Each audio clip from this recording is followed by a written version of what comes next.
13 News Now begins with breaking news. That breaking news is out of Isle of Wight County. A mother is now charged with second-degree murder for the death of her 5-year-old son. Within the past hour, the sheriff's office charged Jay Hadley. Investigators say they found Levi Robertson unresponsive at a home on January 8th. The boy died last week at a Norfolk hospital from his injuries. A man who lived with the family, Justin Cox, is also charged with child neglect. The investigation is still ongoing. More breaking news this time out of Norfolk. A man has been found not guilty in a deadly shooting. A jury found Terrence Booth not guilty of second-degree murder in the death of a homeless man, Addison Sheeran. Investigators claimed Booth shot Addison in Lafayette Park in 2016.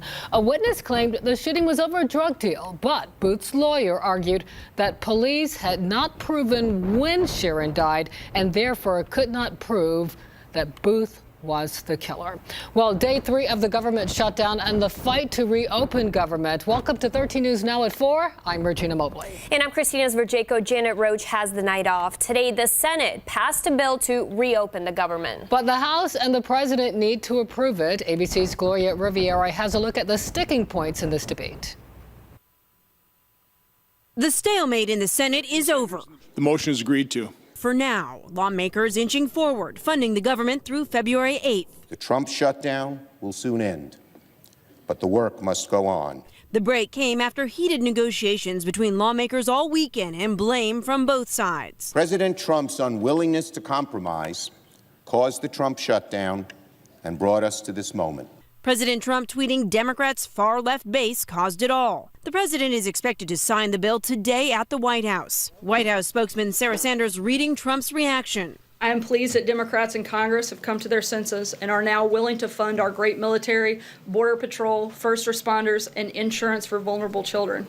The deal was made only after Republicans promised to prioritize resolving the Dreamers Act. To all the Dreamers who are watching today, don't give up. DACA. Protection for some 800,000 undocumented immigrants brought to this country as children, a major sticking point. I think it would be a serious mistake for us to pass an amnesty bill providing amnesty and a path to citizenship for millions of people here illegally. The new bill includes just 17 days of government funding and a 6-year extension of CHIP, the Children's Health Care Program. 17 days, not a long time. Lawmakers say they hope to have DACA and other immigration issues resolved by March 5th. Gloria Riviera, ABC News, Washington.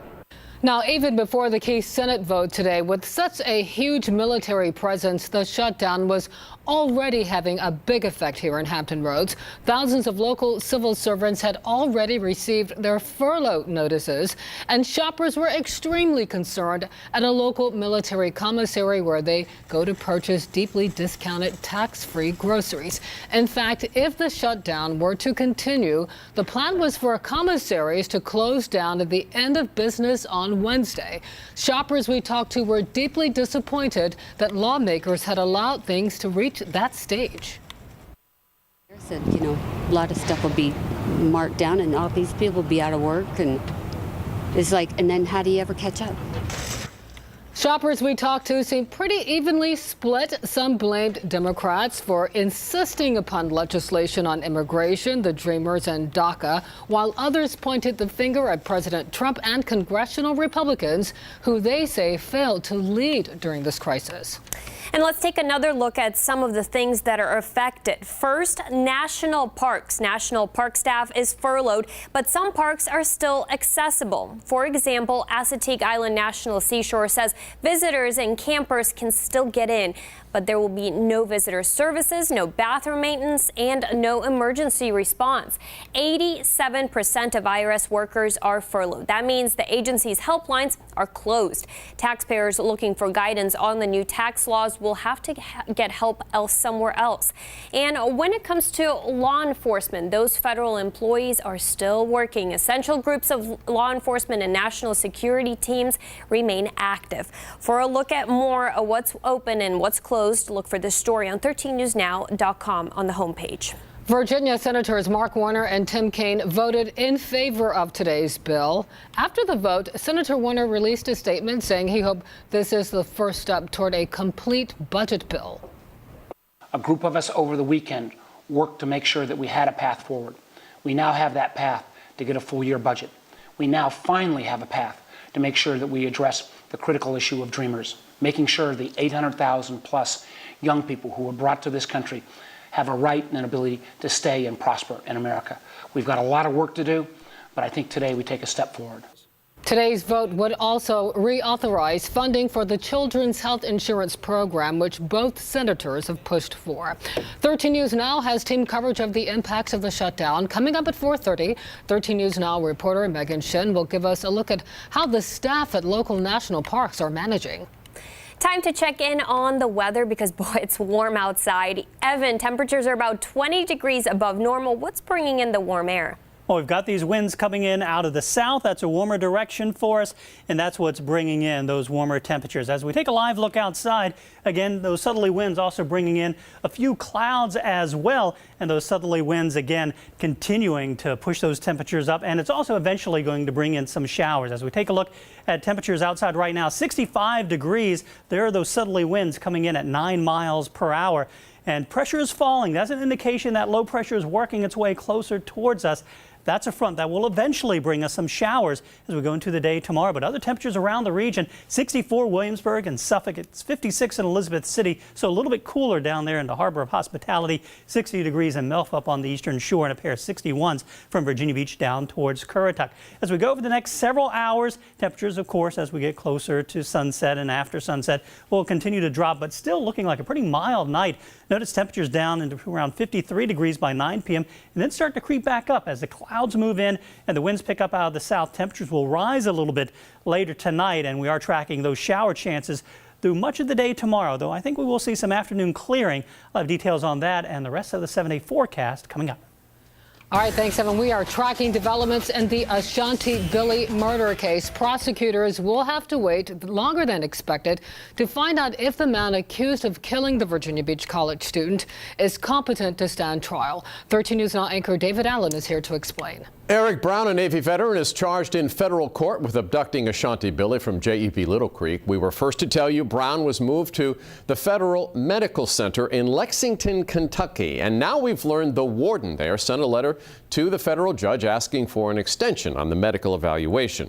The warden writes the facility has a large number of evaluations and clinical staff need sufficient time to conduct a thorough evaluation. According to court documents, that judge has approved the 15-day extension and ordered the exam be complete by February 2nd.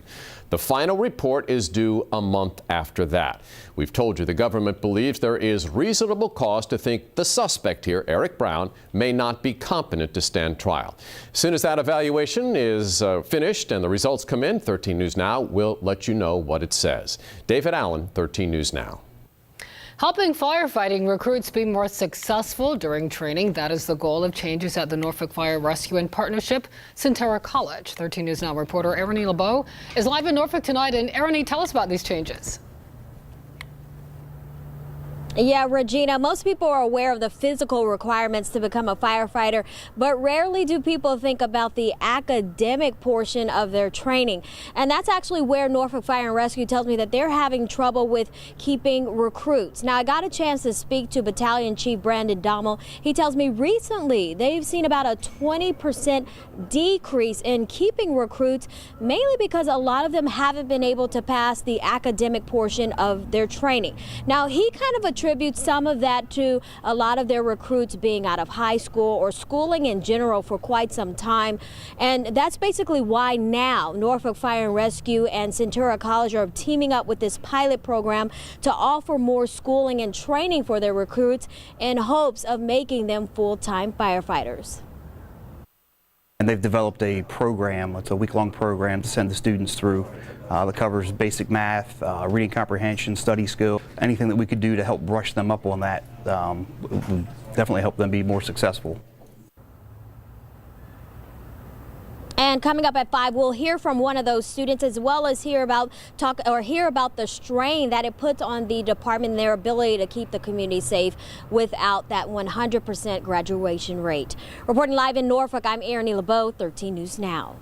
One of Norfolk's oldest shopping centers has just been bought. Wheeler Real Estate Trust paid more than $85 million for Janov. The shopping center is on Military Highway at Virginia Beach Boulevard. It's home to more than 100 retailers. The company that bought Janov specializes in creating grocery-anchored centers, but there's no word on what changes could come to the area.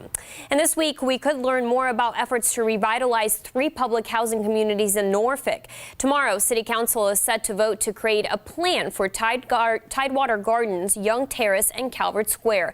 Last year, the city proposed knocking down the housing communities and putting up mixed-income homes, but there was backlash over concern about the thousands of residents who would be displaced. Tomorrow's vote will allow the city manager to work with the housing authority to come up with a solution.